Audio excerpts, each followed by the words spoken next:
Now, the actress Sally Phillips, who's best known for her role as Tilly in Miranda and Shazza in the Bridget Jones films, is calling for a debate about a new screening test for Down syndrome.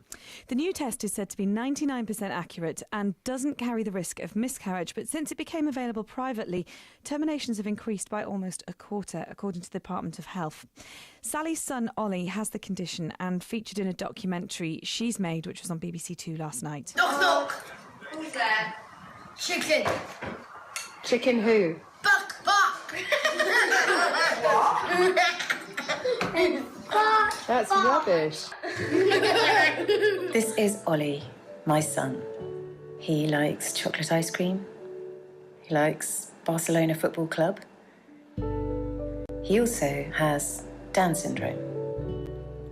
Although Ollie's the reason I started making this film, it's not just a film about him. It's a film that asks the question, what kind of society do we want to live in? And who do we think should be allowed to live in it?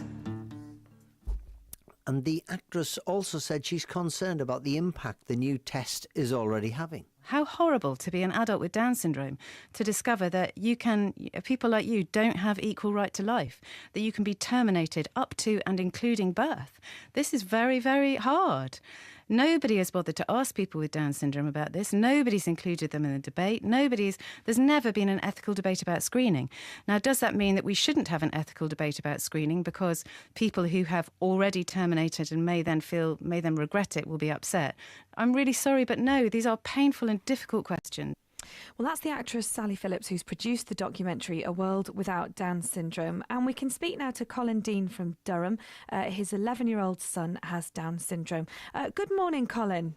Good morning, Anna and Alfie. Good to talk to you both again. You too. Colin, you watched the documentary last night. What did you make of it? I think Sally gave a very balanced view of things, and I think she highlighted some fundamental ethical issues. And difficult questions, do you think? Yes, I do. I think because, I believe in choice, but I think, with rights come responsibilities. And you're not just choosing your future, but whether an unborn person will have a future or not. Colin, how did the medics tell you about William's diagnosis? They were good. They sat my wife and I down, and they talked about, the fact that we had got a positive diagnosis. What happens to many parents, and most parents who have just been told that they're going to have a child with Down syndrome, is that they're presented with a long list of possible medical complications, and very little else.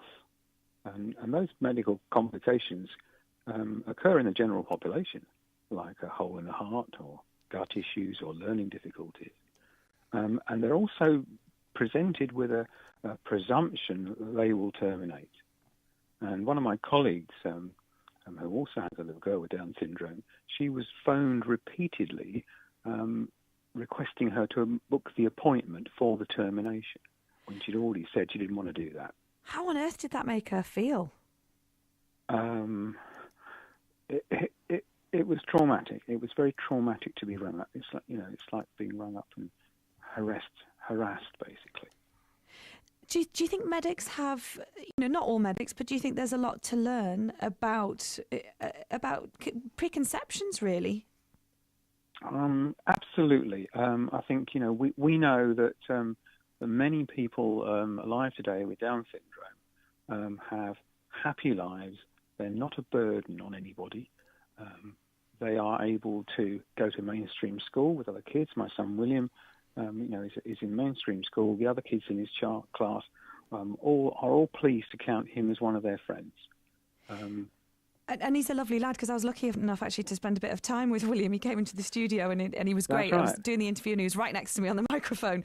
I was with William for an hour or so. What impact has he had on your life since he was born? William has transformed our life. Yes, we did have some medical complications, and yes, that was quite challenging. But the staff at the RVI were absolutely brilliant through some operations he had to have and so on. he doesn't suffer from Down syndrome, and he has made our life, better. I mean, he's changed your life, hasn't he, really, Colin? Because you've quit your job as a university lecturer and changed your entire path, really. Yes, my wife and I spent the last 5 years developing apps to help teach kids with disabilities, and to our amazement, they're being used now in 100 countries and 20 languages. So William has made the world a better place.